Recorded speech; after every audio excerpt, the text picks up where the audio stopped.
Hey, what's going on, guys? My name is Gary Maitland. I'm a professional skills basketball coach, and right now you have tuned in to the Us People podcast with Savia Rocks.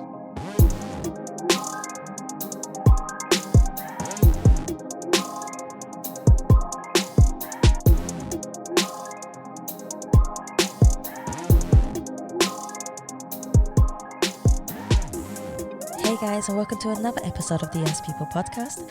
I'm your host Savia Rocks, and today I'm humbled to have Gary here, who is a professional basketball skilled coach. Gary, thank you so much for coming on the Us People podcast. How are you?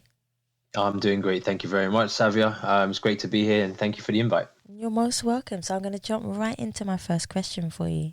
So, Gary, I wanted you to tell me a little bit about your background of where you grew up. What inspired you to get into basketball, and what was your route to get into basketball, especially with your family life behind you? How was that? So I grew up in Northwest London, and played multiple sports as a young boy, pretty much through primary school. Traditionally, obviously, went down the route of football, but it was never something that I really was that passionate about. Like, I played it, I played for the school team. But the turning point was when I was exposed to the 1992 Barcelona Olympics. And with the time zone being so similar, it meant that, I could watch all of the events, throughout the day in that summer of 92. And luckily for me, that was the era where Michael Jordan, Magic Johnson, Larry Bird, and all the other greats of that team were all playing together. And it was the first time professionals were in the Olympics. So there was a huge buzz around the Dream Team. So when I saw those guys on TV, I was like, what the hell is that? I need to know how to do that. And so it began. And I literally remember I was on holiday with my parents.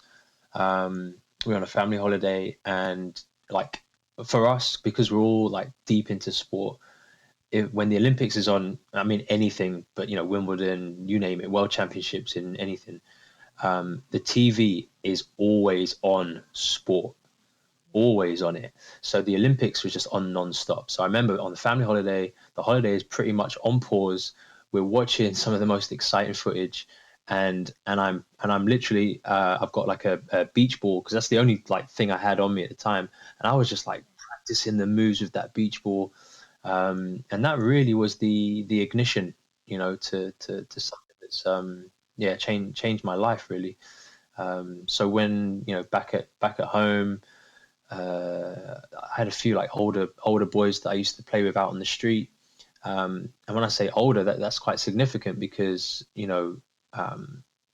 the listeners who are in the UK will definitely be able to appreciate that basketball is really only introduced when we get into secondary school. So I picked it up in my final year of primary, but I had older friends on my street that were already kind of aware of it, of playing basketball. So that was it. So like, we were out in the street playing, and now it became something that, like, right, I was doing every day, and I wanted to be as good as the older boys. So that, and the combination of like sheer luck of going to a high school that didn't have any fields. They weren't a rugby school. Football, of course, but it wasn't big. And because there was no like fields, they just had basketball courts. Yeah. So so literally, I'm going from one bit of inspiration that just ignited a set of thoughts and dreams, aspirations, and then all of a sudden I'm like seeing it every day at school. And so before you know it, I'm like fully in. And again, it's amazing how these kind of stars align.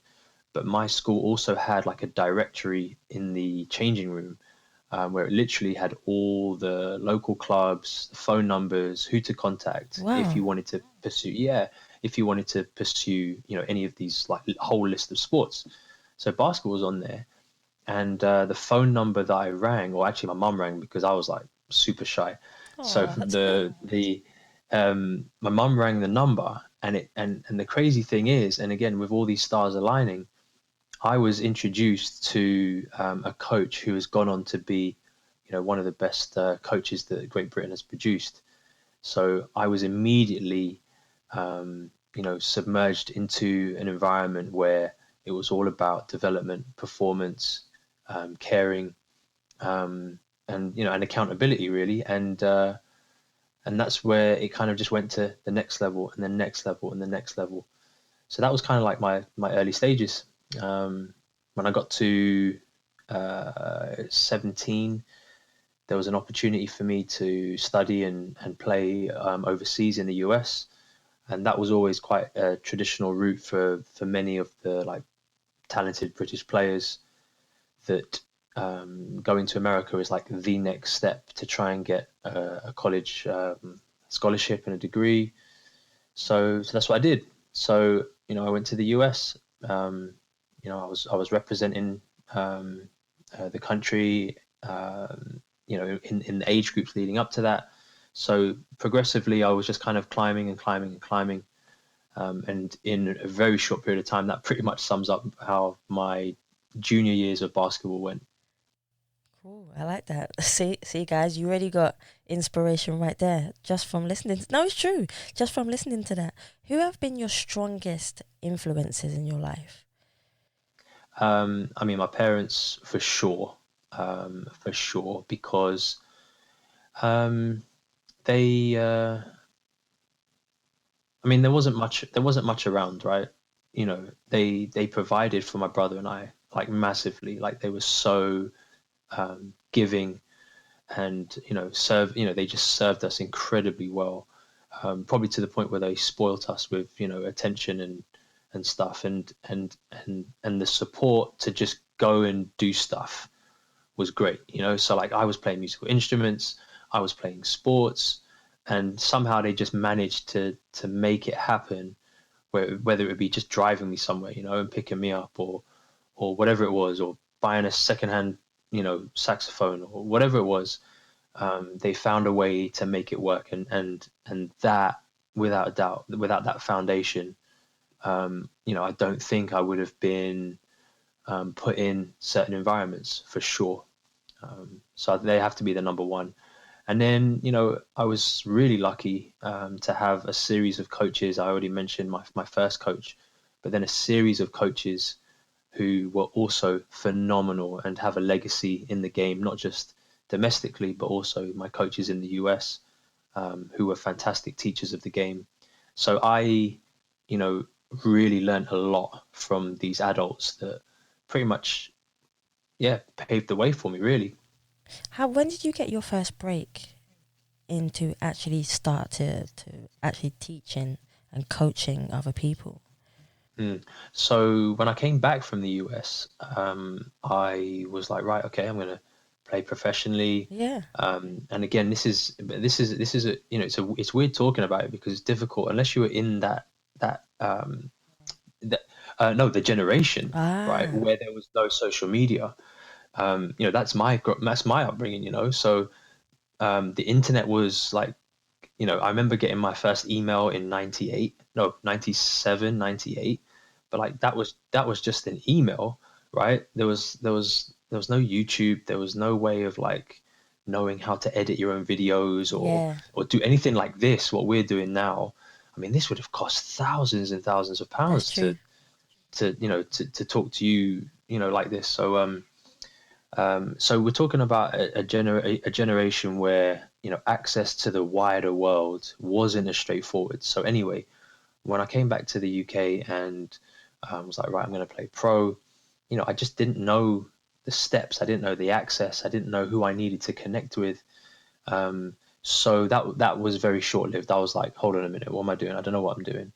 And I started, I started thinking about how I can still be involved in the game, Yeah. even if playing isn't going to be, the main focus.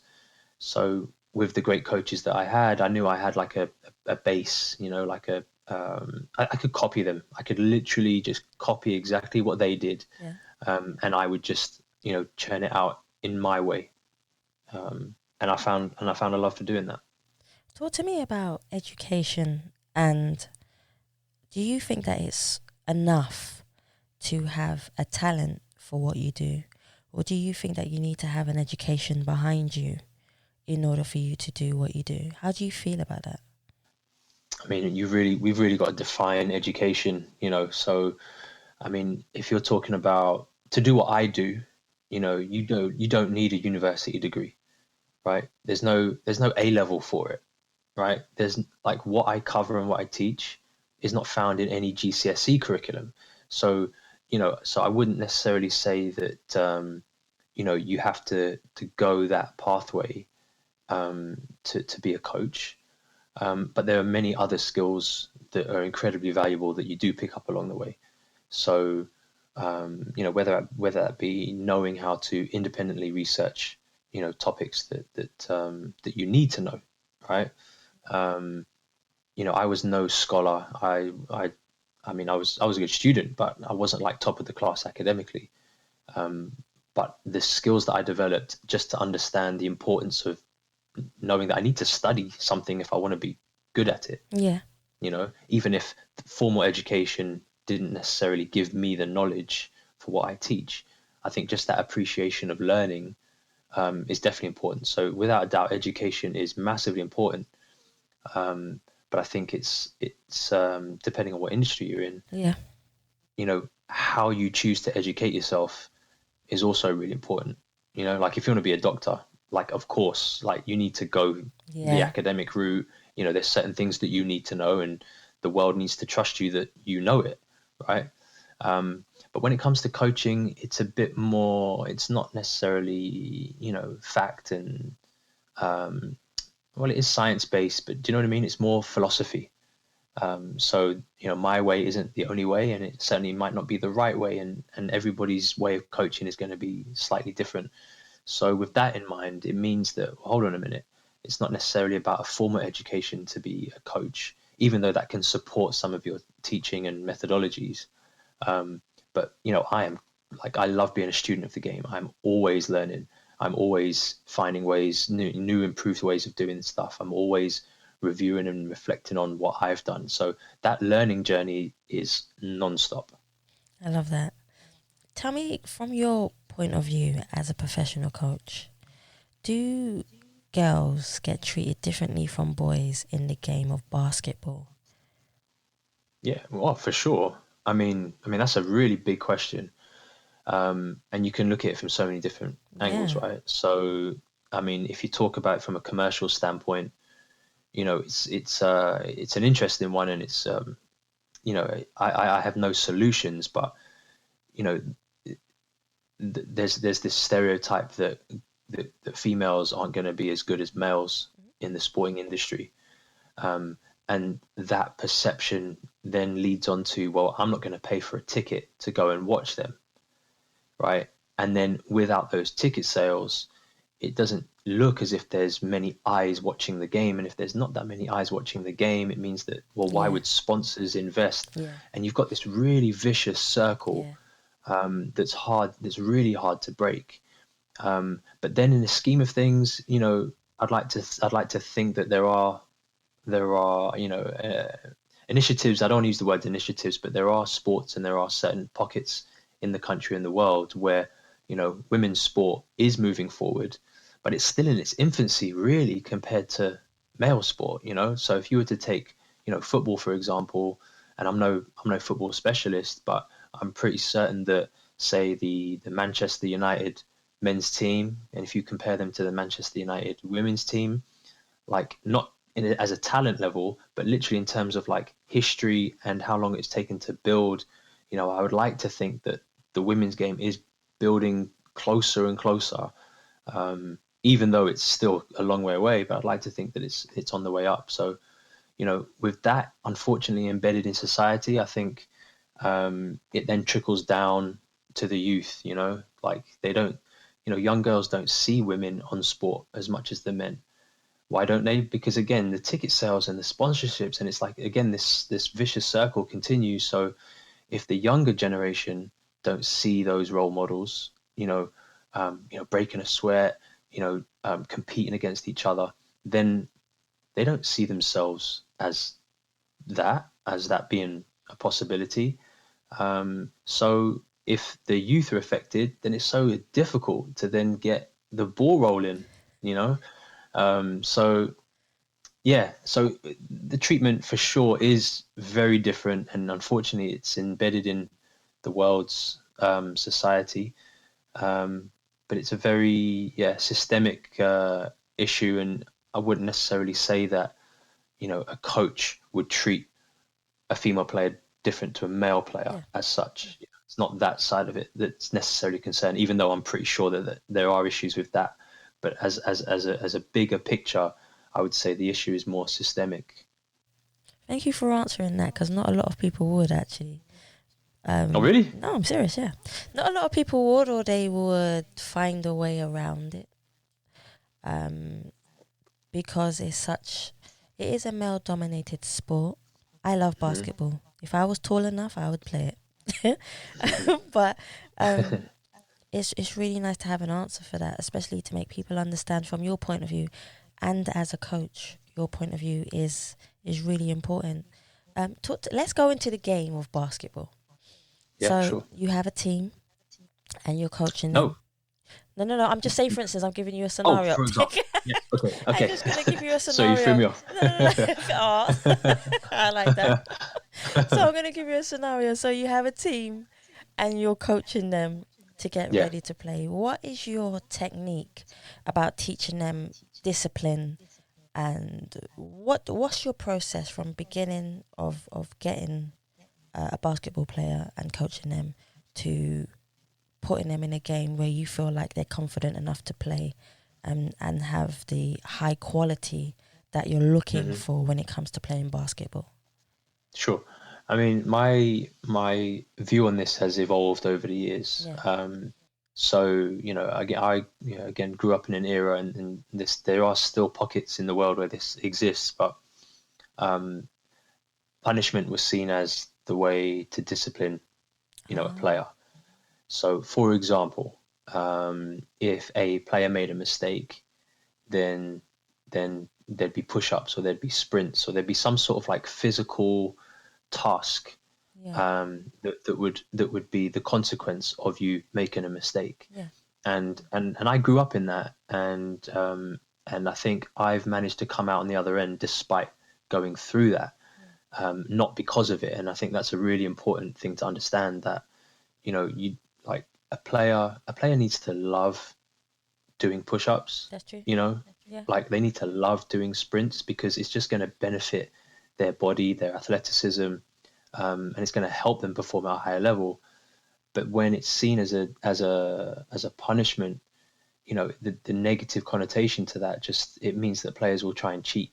They'll try Oh, and not run as hard, they'll try and not do as many push-ups, or you know what I mean, when the coach is not looking. Like, you get this subculture that's created when when you punish a mistake, right? It's like, no, hold on a minute, when you learn, like, you need to make a mistake. Could you imagine, like, you know, teaching a young kid, like, when he or she's like learning how to handwrite, do yeah. a joined up handwriting, or riding a bike or something, and every time they made a mistake or went out of the line or coloring outside the line, like, there'd be a physical punishment. Like, the kid would hate it. Yeah. Do you know what I mean? They would hate it. But for some reason in sport, that seems to be, um, well, I hope it's not the norm. I know it still happens, but um, that I can't see players really loving, the depth of the game, if they're exposed to, those kind of levels of punishment. Um, so that's what I experienced. And when I started coaching, like I said, I just copied some of the things that I did. Now, I had some fantastic coaches, and I don't hold that against them at all. It was an era, it was a fashion. It was like, oh, this must be the way you do things. But we've moved on since then. Do you know what I mean? And I think there's a better understanding of how people work, how to get the best out of people. Um, so for me, to really answer your question, I think that the first thing a player needs to understand is that you care, Yeah. right? That you care, and that they can trust you. So I think once you've built that kind of foundation, that self-discipline and that self-accountability, is usually the byproduct. Like they know that we're in this together, that there's no power difference, Yeah. that that I'm here for you, and like let's work together. And I find that level of commitment, um, it really pays off in the end, Yeah. as opposed to these short, sharp punishments for making a mistake, or you know. No, that makes sense. That definitely makes sense. Let's talk about the rules of basketball. For anybody who Mhm. doesn't understand basketball, just from your terms, could you explain some of the rules of how basketball works, why it is the way it is? Sure. I mean, I must start with this. I think basketball, um, it's got maybe too many rules, in my opinion. I mean, and actually, in comparison to say football, I think football doesn't have many rules That's true. in comparison to basketball, and that's probably why it's so much easier to kind of just get involved in football. But anyway, I mean, basketball. Look, you've got a smaller court. The action is super intense. It's Hmm. not over a huge pitch, so the action is more frequent. Um, it's 5-on-5. You've got a hoop that's 10 feet in the air, where some of the most athletic players can get above the rim and do some really, Yeah. exciting moves and dunks. So, so that's kind of the selling point for basketball. Some of the rules that underpin that, you're not allowed to run with the ball, so it doesn't look like rugby at all. You must dribble if you're going to move with the ball. You've got different ways of scoring. So there's um, scoring a basket is 2 points, but if you were to score from behind the 3 point line, then that's worth three. And if you were to get fouled in the act of shooting, similar to like the penalty situation, you get the number of shots that would equal the amount of points that you would have scored if you didn't get fouled. So there's always this excitement of scoring. Basketball is a high scoring game, and I think the whole dynamic of it is really the reason why that I loved it so much. I mean, it's just so exciting to watch and play. Well, most definitely. I like that. Is there anything that you wanted to do as a child that you wish that you could have done, but you never actually got to do? Mm. So my group of friends, the older friends that I said I played basketball with, Yeah. they were big into like kung fu movies, right? Oh, Bruce So Lee. like Yeah. Bruce Lee, Jackie Chan. I mean, they were the main two. And I wish that I had an opportunity to do martial arts. I think that would have been pretty cool. But then realistically, like I was doing a lot of sports, and music was quite a big feature as well. So Oh, wow. I just don't know how I would have even fitted that all in. But yeah, I think martial arts would have been pretty cool to learn. Most definitely. What's one of the obstacles in your life that you've had to overcome which made you change the way you interact with people? Ooh, big question. Repeat it for me one more time, Of please, Savia. course. What have you overcome, first of all? And then that has changed your way you think and feel about the way you interact with people.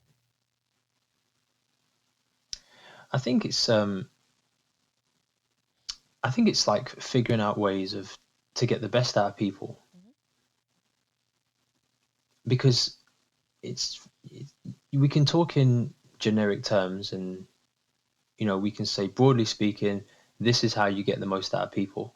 But the truth is that it's so unique to the individual, That's true. and and and each person has a different way, or the different ways that make them tick, right? Different ways that get them up in the morning.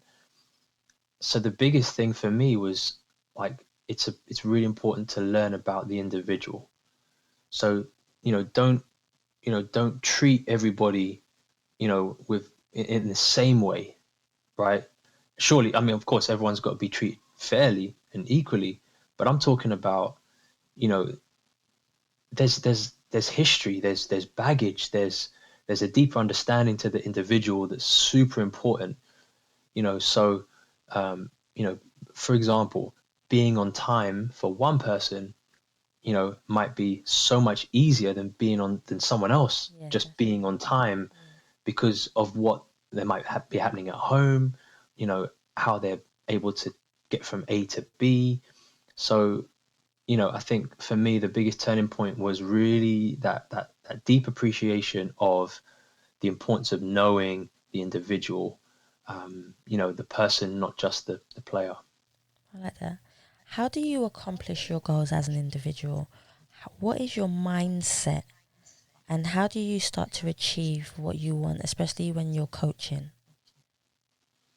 So I'm really big on like the details, the micro details, those small nuances, um, that lie beneath the big skills. Um, so for me, being fully committed to breaking things down and then building them back up, like I would say that is kind of like the thing that features heavily in the way I teach. Yeah. If a player is trying to learn something and they don't understand it, then it's not my job to just keep repeating the same message. I need to be able to pivot and work out a way that's going to get them to understand it. Yeah. And I see, that I find that a really exciting challenge for me whenever I coach. I'm like determined. I'm like, nah, we're going to get this. And if we're not going to get it this way, then we're going to go another way, but we're going to get it. I like that. And I'd say, yeah, that's what I think I've had to overcome, is knowing that, I could go on a coaching course, I can read a book that will tell you how to teach a jump shot, how to teach a layup.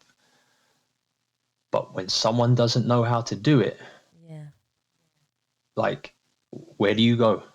Because you've done what the book says, you've done exactly what the instructions tell you.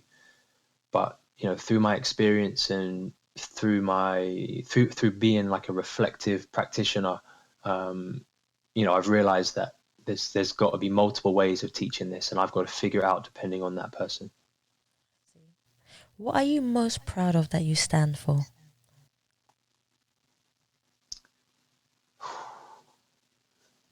It's making him think. We really are. Um, I think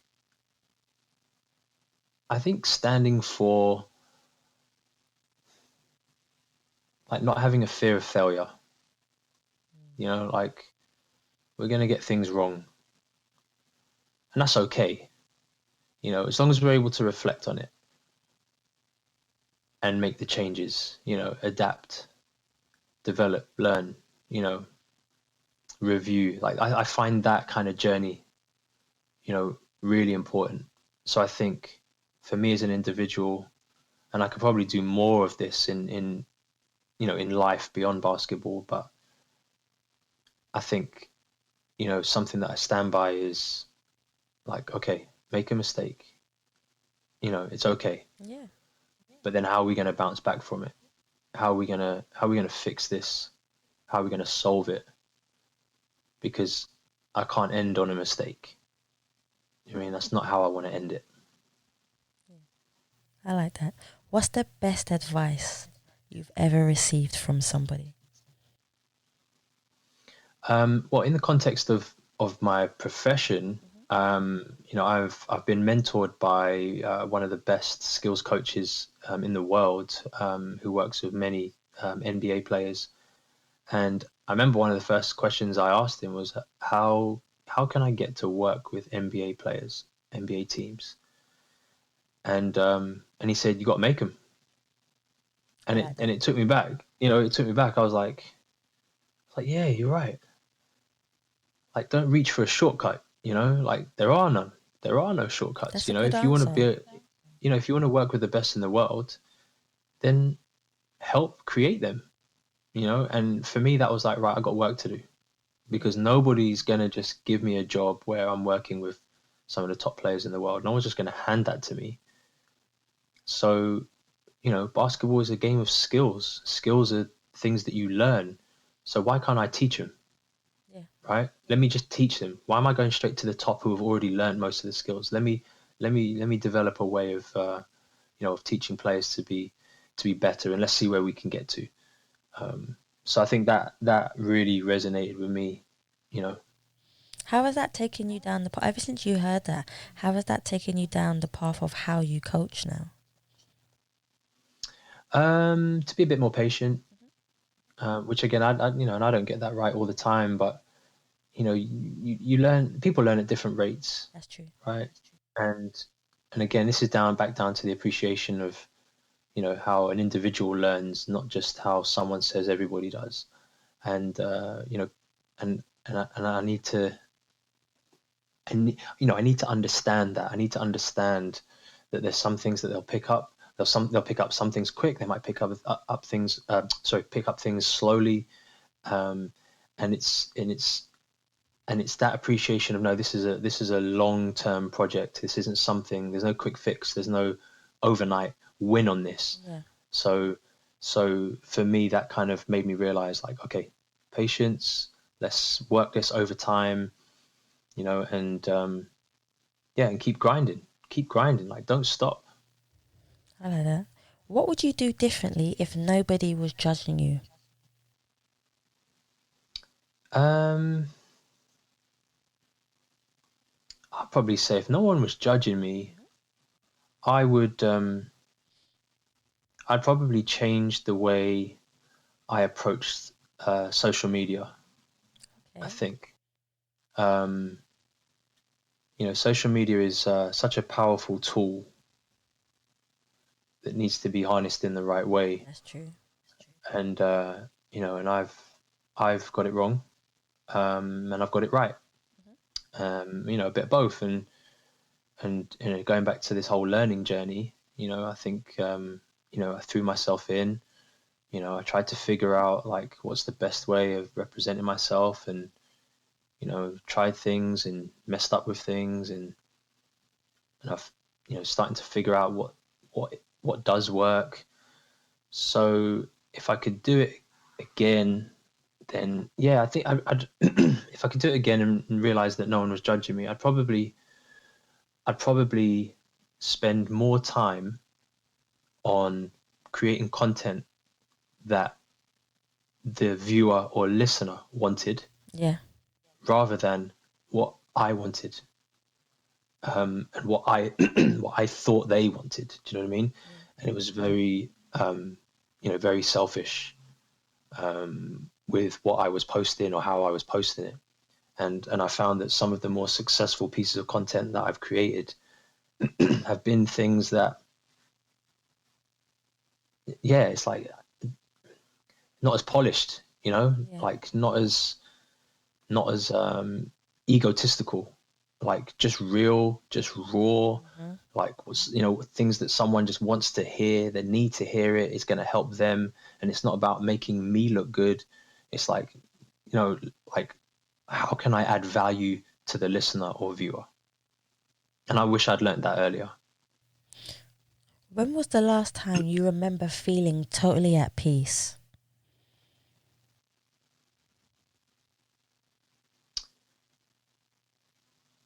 I don't think I do. Wow, I like your I don't think I honesty. do. Yeah, I don't think I do. um but maybe, yeah, I don't think I've ever felt totally at peace. um I'm always thinking about the next thing, Yeah. which is probably uh hurt me in some respects. Yeah. um while it does keep me thinking progressively, I think I've missed a lot of opportunities of finding peace. um Being with my family is definitely a place where I feel you know at peace and at ease and complete. um but I've got that wrong sometimes too. um where I should be more in the moment with them. I should be more, um you know more present, right, when the world is, or my world's moving at 200 miles an hour, Yeah. and I'm thinking, like, right, what do I need to do next? What am I missing out on? What needs to happen next build my brand, pathetic things like that. So I think, that's it's a really deep question for me at the moment. And I think I need to get better at But identifying the peace. the beautiful thing about life is that you still have time. Yeah. So I always say that to people. No matter what is going on in your life, and no matter if your mind is going 200 miles an hour, you always have, once you wake up in the morning and you have that morning, you always have another day. Yeah. To try and accomplish what you do want to accomplish, as well as giving family time and just resting your mind, because I know how hard it is. Yeah. Yeah. I believe that we are not defined by our job roles, but by the kindness in our hearts. What do you think defines you as an individual? Well, I'd like to think that I create a love for learning. I'm also a qualified teacher. So, between teaching, coaching, mentoring, I think there's that one common thread there that is, that idea that I'm able to transfer my enthusiasm from myself to another person so that they are inspired to be better at whatever they're doing, whether it be completing a task or whatever. So yeah, I don't know if that answered your question. No, it does. No. Whatever comes from you is an answer, so that's good for me and definitely good for the listener. What advice would you give to someone wanting to pursue the same career path or a similar career path as you? Well, first of all, don't compare your chapter 1 to someone else's chapter 22. Yes, I like that. And there's a lot of things you got to do for free. A lot. That working for free allows you to connect with people. It allows you to learn. It allows you to, get experiences that a lot of people aren't going to pay you to do. So, I think a lot of people don't understand the amount of hours that you have to put in without the financial return. And if you can grind long enough, the financial return, could be there. To repay for all the effort and time you've put in. But in the early stages, like, there's so much you got to do for free, and I think a lot of people don't appreciate how much time and effort and energy needs to get put into something if they want to be successful. If you could choose one quote that represents you as a person, what quote would you choose, and why would you choose that particular quote? I do love quotes, and it's very difficult to pick one. And I hope I get this one right. So John, because it's quite lengthy. Well, not that lengthy, but it's not just a one-liner. So John Wooden, who's a famous, he passed away a few years ago, but he's a famous basketball coach for UCLA, and a quote of his was, "I'm not what I want to be. I'm not what I used to be, and I'm lucky that I'm not what I'm going to be." And that really, I may have misquoted it slightly with some of the words, but that kind of that really tells me that there's a lot more to come. There's a lot more to come, and and I've come a long way, and the job's not done. I like that. Here's a funny one, but a difficult one at the same time. I remember you talking to me a little bit about music, so I'm going to throw this one in there for us. So, Go ahead. if there was one song that was the soundtrack of your life, what song would you choose, and why would you choose that song?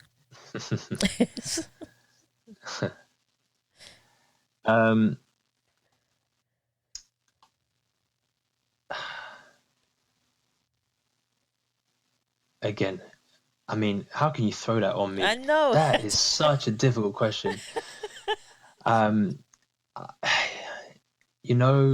Songs, a lot of songs can carry a lot of memories. Yes, definitely. For good and bad. And I think if there was a song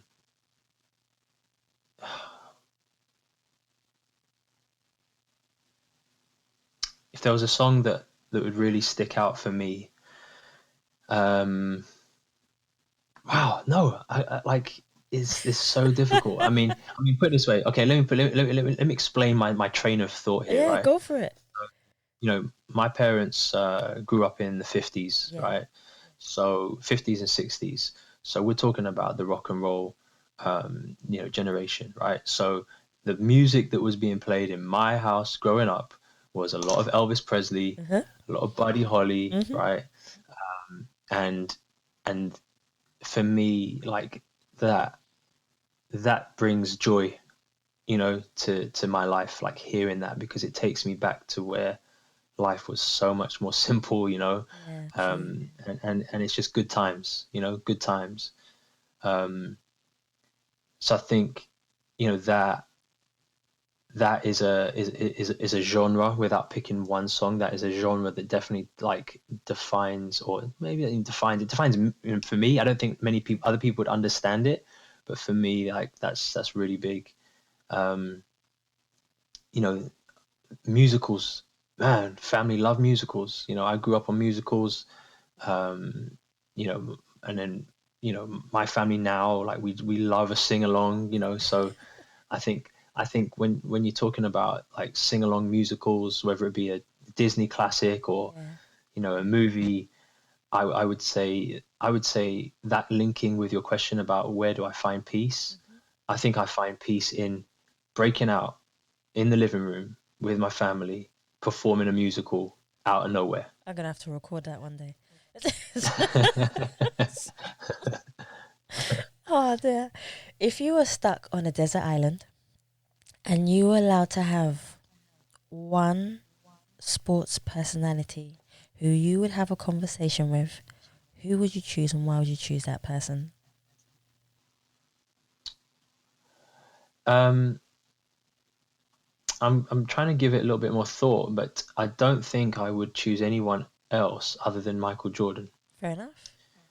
Um, I was a huge fan growing up, and I love how he's, evolved beyond playing, Hmm. and he's become, a top businessman, a successful businessman. And there's a lot of questions that I'd love to ask him. Um, the late Kobe Bryant would be, a Yeah. close second, a very close second, gone way too soon. And I mean, the video clips of him, the interviews of him. I mean, he's left a legacy there where the things that he said, the advice he's given is going to carry so much weight for people who are just willing to listen. So, if I would say those two are definitely the top two. I like those answers.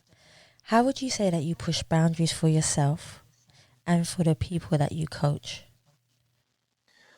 So pushing boundaries for myself, I've got better at not. I've got better at caring less, Okay. right? And I don't mean caring less for other people. No, I I understand just it. mean, you know what I mean? I just mean caring less in what other people think about me, or what content I put out, or you know what I mean? Like, yeah, caring less. Um, and then what was the second part? Other people, right? Yeah. Um, Pushing boundaries with other people. I think it's getting the message across that I believe they can do better. You know, I think when someone knows, when someone knows that you believe in them, Yeah. like boundaries are so much easier to push. If you had your 16-year-old self standing right in front of you, what would you say to him?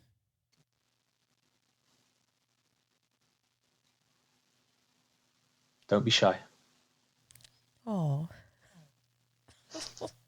shy ain't a bad thing. Yeah, yeah. Do you know what? I see myself as an entrepreneur now. Hmm. I see myself, in that kind of market, and shy doesn't get you many opportunities. Um, I've learned that. yeah, and I think, at 16 years old, I think I wish, yeah, I wasn't as quiet. I wasn't as laid back and relaxed. And I would have said, just go get it, man. Don't be shy. Define what success means to you as an individual, because people have a different definition of what success means to them. But what does success mean to you?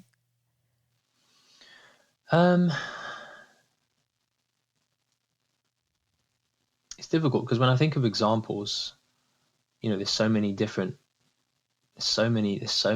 meanings. I mean, you know, success is completing a task. Yeah. Whatever that may be. Yeah. Success is, you know, even not completing a task, but failing better. Yeah. You know, next time. You know, just getting closer to your goal. You know, is success. So I think it definitely changes depending on the context. You know, success is having a family. Success is, you know, having a job. Success is, you know, being able to go and get food shopping. Yeah. You know, and I think I need to do a better job on celebrating a lot of the successes that I take for granted. I like that, definitely. What is your ultimate goal that you would like to achieve and be remembered for when you've left this planet? Well, in the basketball context, you know, I definitely want to be remembered as somebody who could teach. Yeah. I mean, who could really teach the game. You know, that if you were a player who was able to have access to my training, mm-hmm. then I'd like to think that person felt like they got an amazing return from having that access. You know, from a you know, life outside of basketball, then you know, I want to be remembered for. I want to be remembered as somebody who improved, yeah. Who got better, you know, who wasn't perfect, but you could see the improvements. The improvements were made. So, you know, whoever I upset, whoever, you know, whatever task I didn't complete, what you know, whatever happened, I want to be remembered as somebody who changed. I like that, definitely. I've only got 2 more for you. Mm-hmm. So my second to last question is, what advice would you give your fans and followers? And I know people think they don't have them, but we all do at some point. What advice would you give your fans and your followers out there about being positive and gaining support, and even when we feel like we want to give up, to keep going and striving for what we want in life? Help others. Support others. You can't necessarily help everyone. You can't support everyone, but like help someone, teach someone. There's such an amazing psychological reward from helping someone and teaching someone. I would say that just breeds positivity. So if you're ever feeling down, like, just go help someone. And my final question for you, which is most already the easiest one, is where can we find you on all your social media so people can find you and contact you? Cool. So, Instagram and Twitter is Coach _Maitland. That's Instagram and Twitter. I'm also on Facebook, Gary Maitland on Facebook, and also Coach Maitland on YouTube as well.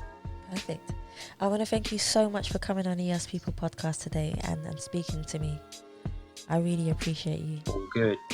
All good. I've enjoyed the time. Thank you very much for having me. No, you're welcome. Guys, thank you so much for listening to the Yes People podcast. And please remember, you can subscribe to Spotify, iTunes, Google Play, and any other platform that you prefer listening to. Please also follow us on Facebook, Instagram, and Twitter. And you can also donate to the Yes People podcast by simply going to the Savia Rocks website or just typing in paypal.me us people podcast. Thank you for listening. Stay happy, stay positive, and as always, please continue to be kind to one another.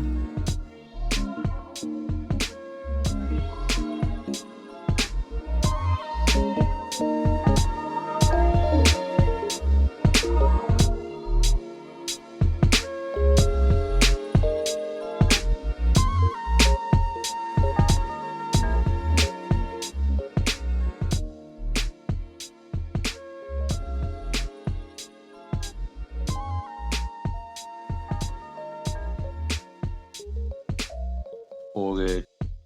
Loved it. Yeah, I really enjoyed it. Thank you very much. I hope that's what you wanted from it and you got some content for it.